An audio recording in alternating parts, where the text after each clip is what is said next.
પ્રશ્ન 1. સોક્રેટિસ નવલકથાના લેખક કોણ છે? તો તેનો જવાબ છે દર્શક એટલે કે મનુભાઈ પંચોળી.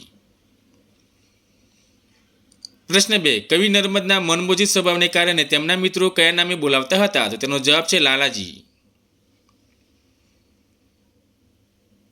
પ્રશ્ન 3. મધ્યકાલીન સાહિત્યનું પહેલું બારમાસી કાવ્ય કયું છે? તો તેનો જવાબ છે નેમુના ચતુષ્પાદિકા. પ્રશ્ન 4. પ્રાચીન સમયમાં દંડકારણ્ય તરીકે ઓળખાતો પ્રદેશ અર્વાચીન ગુજરાતમાં કયા નામે ઓળખાય છે? તો તેનો જવાબ છે ડોંગ.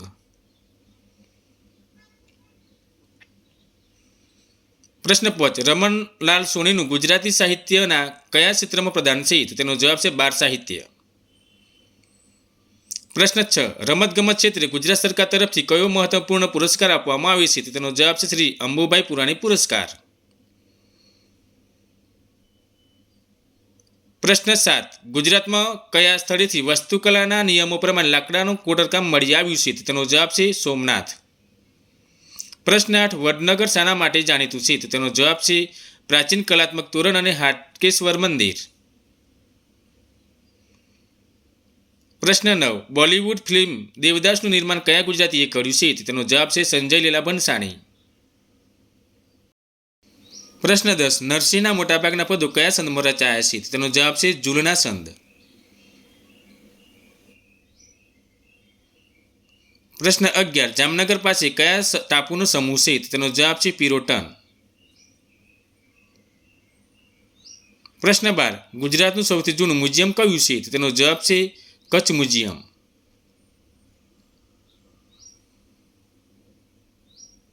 પ્રશ્ન 13. જૂનાગઢમાં આવેલા ઐતિહાસિક કિલ્લાનું નામ શું છે? તો તેનો જવાબ છે ઉપરકોટનો કિલ્લો. પ્રશ્ન 14. આશાપુરા માતાનો મધ કયો આવેલો છે? તેનો જવાબ છે કચ્છ. પ્રશ્ન 15. ઉદય મજમુદારે કઈ ફિલ્મ માટે સંગીત આપ્યું છે જે ગાંધીજી પર આધારિત છે? તો તેનો જવાબ છે ગાંધી માય ફાધર. પ્રશ્ન 16. ગુજરાતમાં વધુ દૂધ આપતી ગાયો કઈ છે? તો તેનો જવાબ છે કોકરેજી.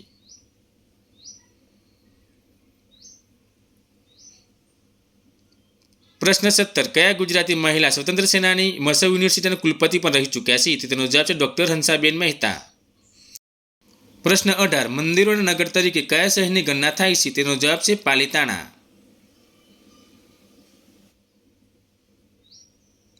પ્રશ્ન 19. દોહદ શબ્દ કયા શહેરના નામ સાથે સંકળાયેલો છે? તો તેનો જવાબ છે દાહોદ.